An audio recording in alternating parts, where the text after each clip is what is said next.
What's correct, Lekin? It's your boy Broshmo, just in case you did not know. So, back again for your NFL draft class grades. We're going to go over the AFC West today, and we're going to take a look at how your team, how they fared in the NFL draft. We're only covering guys they drafted, not undrafted free agents. I probably failed to mention that in a lot of my videos, so I'm sure to get some stuff in the comment section about that. But it is what it is. First and foremost, thank y'all for everyone that came out and just chilled with me during the watch party. It was a long 3 days, but it was a heck of a lot of fun, and I just appreciate the community I have here on YouTube so much. Thank you. But go ahead, become a bro and subscribe if you haven't already, and leave a thumbs up. There we go. Thumbs up. It's always much appreciated. Much obliged. Let me know what you think in the comment section below. How these grades work. Goes from A+ to F. That way it's probably more accurate. And if your team got a C, they had an average draft. It's not a bad thing. They did okay. They did some things good, some things bad. It was just a so-so draft. If they got a D, it was a subpar draft. They probably reached on some players, and it just overall just wasn't that good.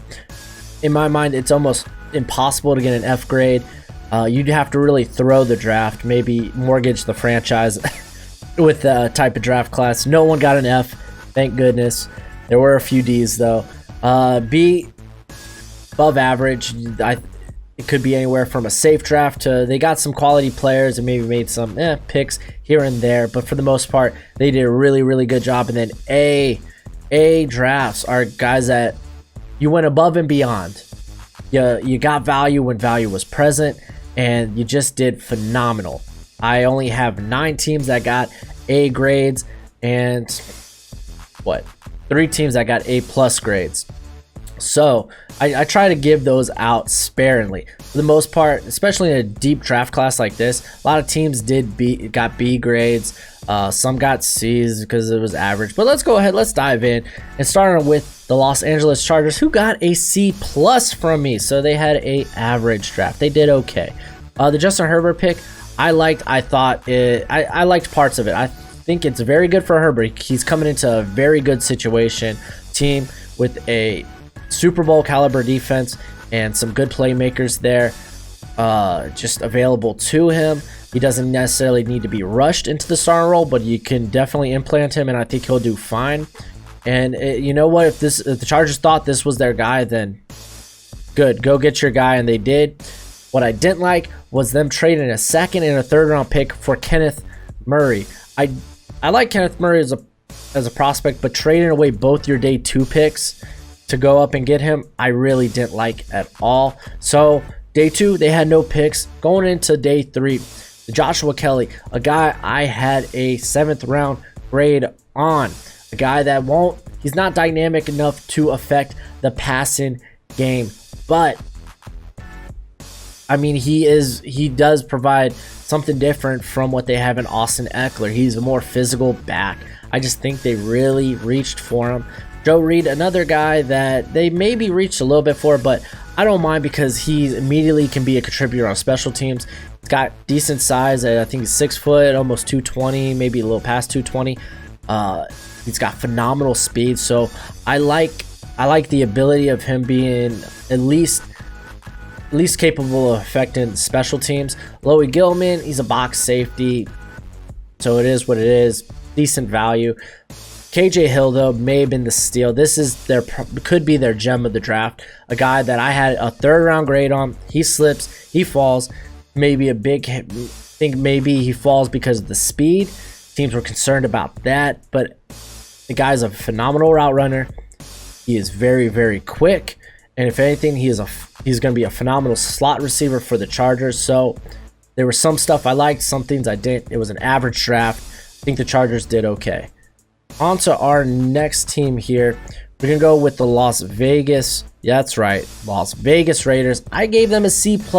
Honestly, could have been probably maybe a B-. Because after I got ready to sit down, I was really thinking about it. I was like, maybe a B- is a better grade, more accurate for the Raiders.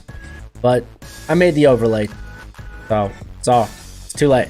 But Henry Ruggs, I get teams were high on him and speed kills, but going over CeeDee Lamb and Jerry Jeudy kind of left a weird taste in my mouth. But I don't hate the pick. I think he is a phenomenal selection. Damon Arnett, though, a guy had a 3rd round grade on, wasn't the best corner available to them. I thought it was a massive reach.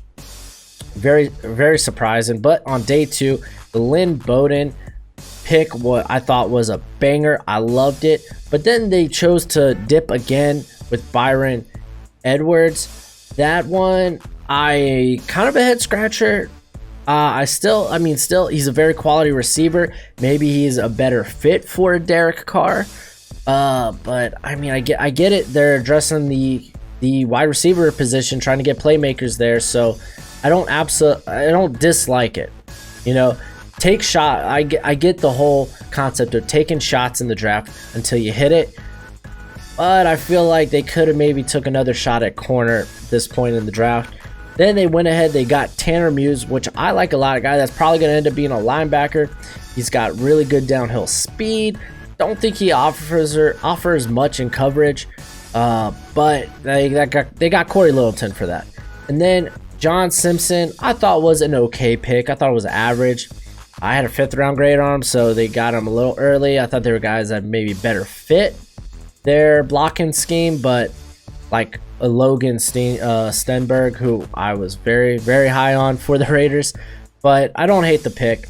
Meek Robertson, though, one of my favorite picks for the Raiders in this draft. He's probably one of the better slot receivers in this draft. He's very physical there at the line, and honestly, if Joyner, he kind of struggles in the slot, and they throw him back there at safety, this is a guy that could come in and actually contribute immediately. So I like that pick in that aspect.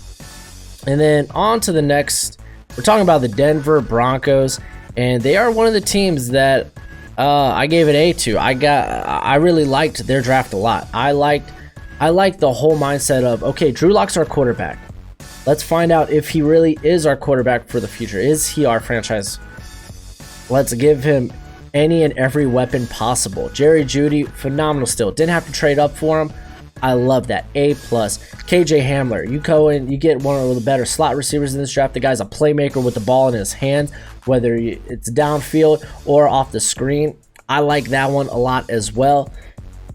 Then we get to the 3rd round. Then the Iowa corner, I had a 5th round grade on him. They get him in the 3rd.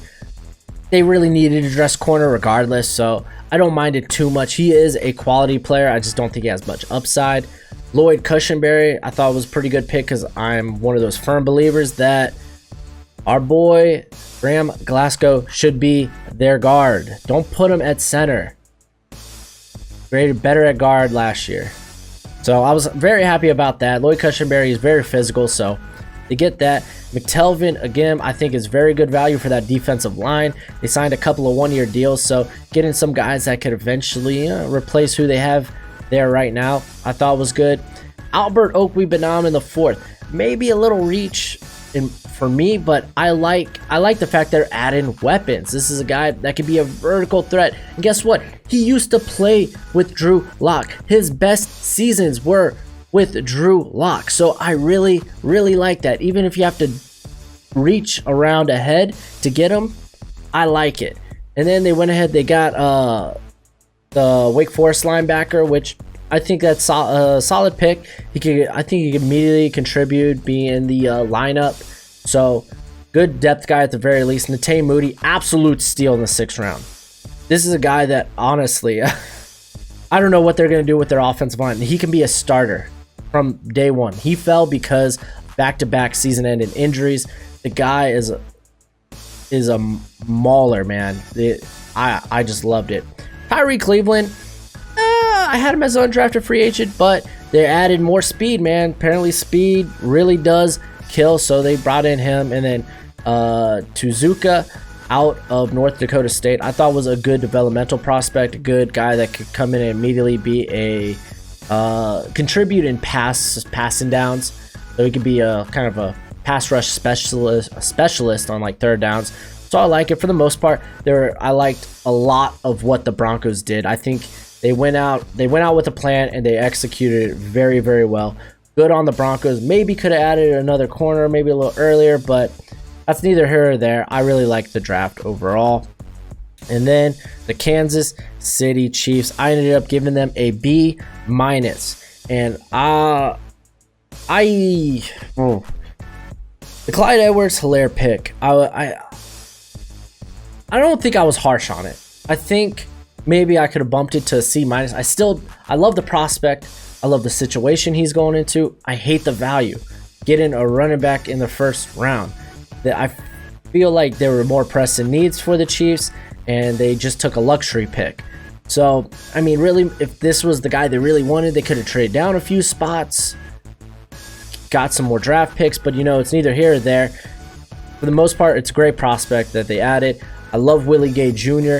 They really needed some speed in that linebacker core, especially, and he will help immediately in coverage. Lucas Naeem, great, it could be a potential future left tackle, maybe even on the right side. Really, they could do whatever. I'm glad that he's a good developmental prospect. Guy who's got a huge athletic and physical upside, just needs to kind of refine some of the things in his game.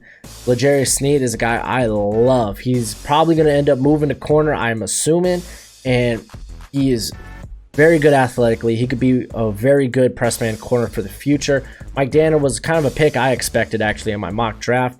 He's just a very, very good bull rusher. Kind of just fits with the Kansas City defensive line. And then they got Keys in the 7th round. Adding cornerbacks. So I was kind of like, it's whatever on the pick. For the most part, I really liked their draft. I didn't necessarily like some of the value that they got, especially with the first pick. But overall, it's a pretty good draft. But that's it for the video. Go ahead and do the YouTube thing, because that's always much appreciated, much obliged. And as always, until next time, you be easy, my friends. Later.